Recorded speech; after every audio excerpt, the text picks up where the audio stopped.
What's up, guys? Welcome back to the channel. So today I'm going to be doing some maintenance so I can get this thing ready for a car show coming up. I just got to change the power steering fluid because when I changed the pump last year I put Prestone power steering fluid in it and it's super loud. I'll show you all a video of it here in a minute. And I also got to change the oil in it. And besides that, I don't think there's really anything else I'm going to do today. I got a bunch of other stuff on the list to do, but not that I'm going to get to today. I just want to change the oil and the power steering fluid. But let me show y'all how loud it is with this Prestone fluid. So here y'all can listen to this pump.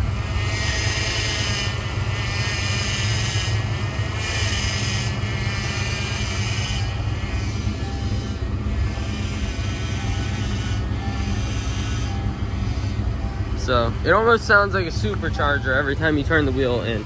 I've gotten tired of that, so I'm gonna do what I can to fix that today. So if memory serves me correctly from when I did this the other year, it's the bottom hose I need to take off down here. That way I can flush out the whole system, because yeah, the top hose comes from this pump down there to the cooler tubes, which are right there.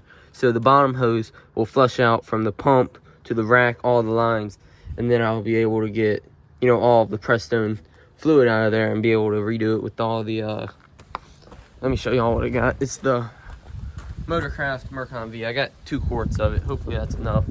So I'm gonna get this serpentine belt off, that way I can use the pulley on the pump to spin it to push out all the fluid, and I'll get that lower hose unhooked. I got the belt off there, and I just drained all this power steering fluid. I think 90% of it's all gone. So yeah, so I'm gonna put that line back on there and fill it up. Took almost a full quart. Piece of fluid down in there. Been turning the wheel a little bit. You know, go lock to lock. Don't hold it on the lock because that's bad for the pump. But yeah, didn't take as much as I thought it would take. I think I didn't get all of the fluid out, but got majority of it out. Exhaust sounds good right now.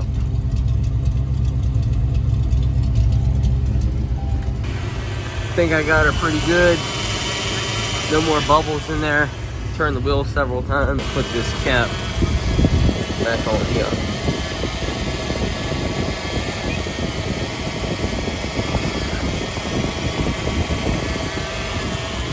There we go.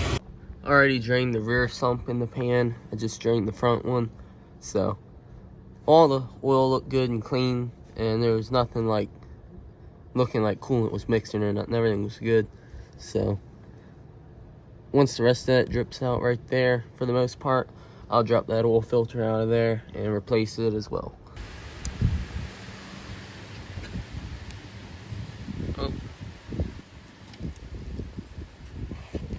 It's hard trying to do this one-handed. It wants to fall over. Oh, there we go.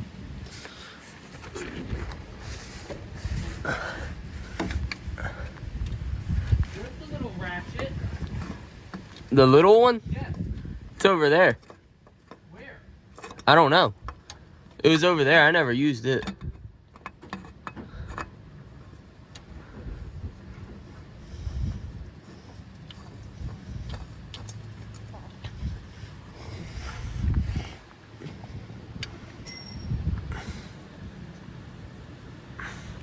On there, good and tight. Got the oil changed. No leaks. We're good. Now something I've been needing to do for a long time, convert the car to mass air. So I got a wiring harness and an ECU in there that just got back from ECU exchange, getting redone to A9L. So I don't know if y'all have noticed, but the car's got that loppy idle just going up and down. So hopefully this gets it right. I gotta cut a little hole in that firewall grommet there so I can run the harness through there. And I'll probably jack it up and maybe take this wheel out so I can get the liner down, because I want to tuck this wiring harness so it's not over the top of the fender here. See, I did the poor man's wire tuck, so it's going through here, which actually, instead of tucking that harness, I'll tell you what, I'll just zip tie it to this part of the harness here and run it across there. That'd be way easier than running it through the fender and having to take the fender liner out and all that. I'll just run it right along here with that harness right there, and then just bring it right up. that'll look clean as well. So I need to get something to cut a hole in that firewall grommet. Then I can run this wiring harness down through here. I got this little landscape flag to help push that wire through there to help run it down. So I gotta get this kick panel out and do some wiring, but to start I need to get that wiring harness ran. I was able to get that grommet popped out of there. I used a drill bit, drilled a little hole in that. So down here, here's the harness. I used some harness tape, taped it up through there so it'd be covered and more protected in the engine bay from heat and everything. And then I just taped sparsely across there. I'm just going to tape the end of this wiring harness to the end of this flag here. That way I can run it through the firewall easier. Just in case you didn't get the idea of what I was doing here. See, now I got the flag taped to that so I can easily run this through the firewall and not be trying to fish 18 gauge wires. Rather just fish this like 18 gauge piece of aluminum or steel, metal, whatever it is, you know. Fish that through there, it'd be much easier than fishing the wiring. So I got the harness basically ran through the firewall, except where it converts from the metal wire to the 4-wire harness right there. I haven't got that part through because it's getting hard to pull it. So I don't have any silicone spray, so I'm just going to spray some tire shine on there and hopefully it'll slide through there better. I got the harness fed through the firewall. That worked like a charm using the tire shine on there. So now I'm going to route this in here nice and neat. So y'all know, ever since I bought the car, these 2 wires have just been chopped off and just hanging in here. So I have no clue what these go to, no clue what they do, none of it. So that wasn't me, so you know. Anyways, I'm going to route this nice and neatly through here, trim this back, connect the end back onto the harness right there, because it's got the pin connectors for the ECU. So I'm going to save those, just cut them off and reconnect it further back in the harness.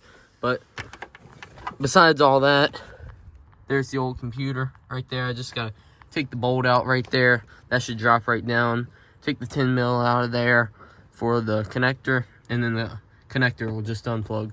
Alright, it's wiring time. So that little black cover here just went on like this. That just pops off. You just take out the 4 tabs on the side. So now what I gotta do is I'm gonna look at the wiring diagram for this car, and then I'm gonna figure out which pins I need to move and where I need to add them. And then once I have a good idea on that, I'll use my knife and pop out this orange little locker. It locks all the pins in place. Alright, so the first wire, it's going to be 51. It's tan with a red tracer. It says right there, number 51.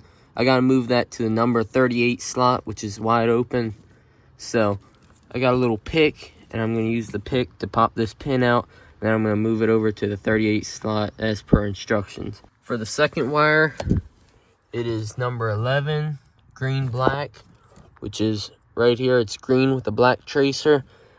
That gets moved to position 32, which is nothing in it, so we're good, just like we should be. So like I did on the last one, just pull the green with the black tracer wire, pull it slightly, and just pop the clip on, or the pin in the connector right there, and that'll slide right out, and then I can just pop it into position 32. Now that I got those 2 connections made, there's all this excess wiring. Now you could just make a swoop right there, or 2 swoops, but not gonna lie, that'd be all ghetto, so I'm definitely not doing that. So I'm just gonna cut the wires where I need them, leave a little tad bit of extra, that way it's not insanely tight down here, that way you can still move it all out and stuff like that.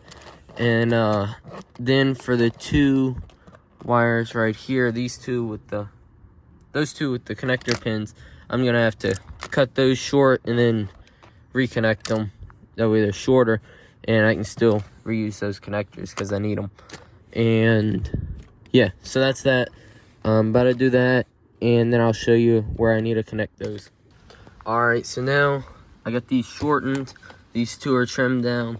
So I gotta insert the blue wire, the ECM terminal 50. So I gotta find the 50 terminal in there and put this blue wire in here. And the instructions said use the signal wire from the mass air harness, which in this case would be the blue wire terminal 50, and insert it into terminal 50. So that is going into terminal 50. And then the tan one will go into terminal 9. And I'll catch back up when I actually hook up the red and black wires. So I got the red wire hooked up coming from the mass air. I believe it went into 37 if I'm not mistaken. Anyways, now I'm gonna hook up the black wire to 40. You can hook that up to either 40 or 60. They're the same. I'm just gonna hook it up to 40 since it's a little bit easier to access into the harness right there. So once that's spliced in, I should be able to hook up the new computer and toss that back in. All right, fellas, I think I got it. So I got the black wire hooked up from the mass air harness, got the red wire hooked up, got the blue one hooked up, got the tan one hooked up, and then I moved over the other 2 wires from their pin connection to the one that was stated in the instructions that it had to be in for the harness right there. So all of that should be completely good. So now I should be good to plug in the A9L ECU that I got back from ECU Exchange. I should be able to plug that in now. And I just got to put this black cover on here as well. Pop that on there.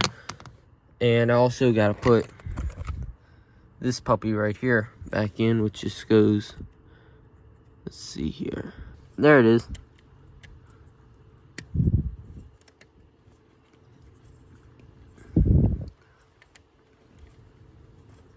There we go. That's back on. Now this can go back on, and I believe it goes like so. ECU is back where she belongs. So it's dark out, so I'm not gonna film it. But now I'm just gonna hook up the mass airflow bracket, the sensor itself, and the air intake piping. Plug it all in, and we'll do a first startup on it and see how it runs.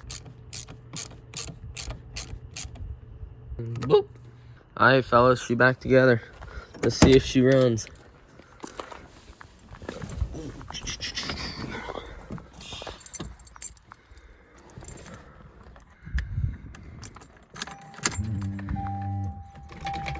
That's a good sound.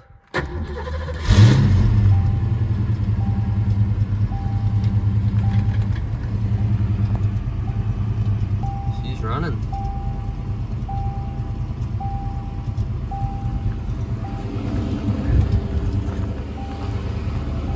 This computer's gotta learn it and everything like that, or however that works. I don't really know, but it's gotta learn the system and all that kind of stuff, tuning it and all that kind of stuff. Definitely already runs way different. Fired up and it didn't rev the 2000 RPMs, just like the 1500, and then it lowered itself back down. Idle's super clean. Sounds good.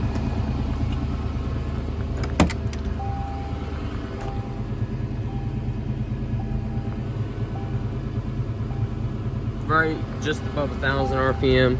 I'll have to do a base idle reset and all of the tuning stuff, and I'll borrow a timing light and double check static timing. It shouldn't have changed, but it's always good to check, I've heard, so I'm gonna check that tomorrow, as well as do a base idle reset to make sure I got the tune right, and I should be able to get it to idle more at like 750 RPMs.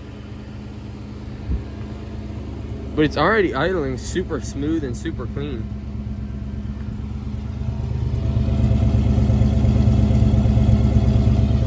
Super clean sounding. I'm gonna let it warm up and I'll give it a little rev and see how it does. So I forgot to mention last night, but you gotta unhook this vacuum line on the MAP sensor. Just leave it open right there on that port, and I just blocked off this line with a bolt, and that way we don't have a vacuum leak there. I'll probably put a little electrical tape over that, and once I pull the car out, I'm gonna double check the static timing and then do a base idle reset. Checking the timing. I don't think there's any possible way changing the ECU could actually adjust timing when it's set with a distributor like that for base timing. I'm just an amateur and I want to make sure that I do everything right, and we're right on the money for 12 degrees timing. So I can put the timing light up now and go to the base idle reset. Now that the timing's set, I unplugged the IAC.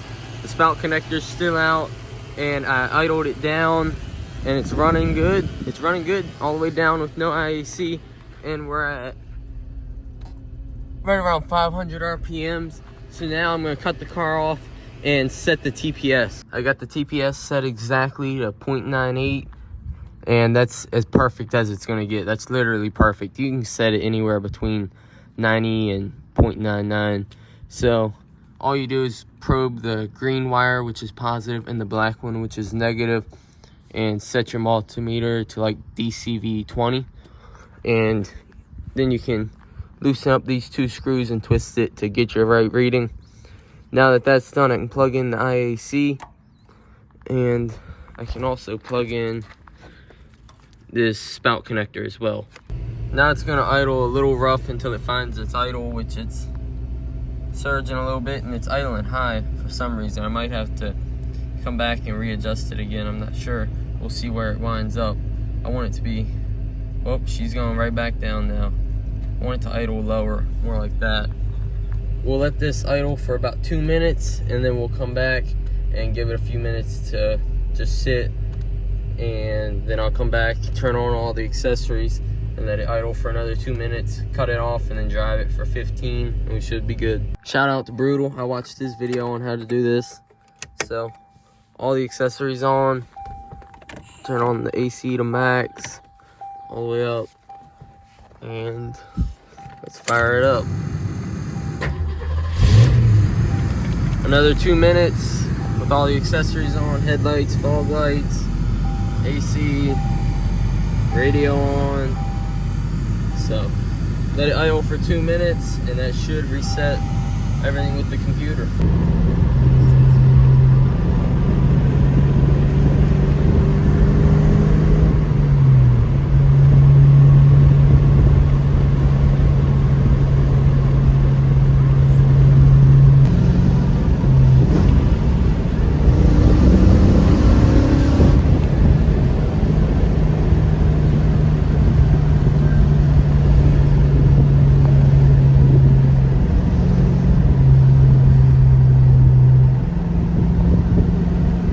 Brand new 275 4017s.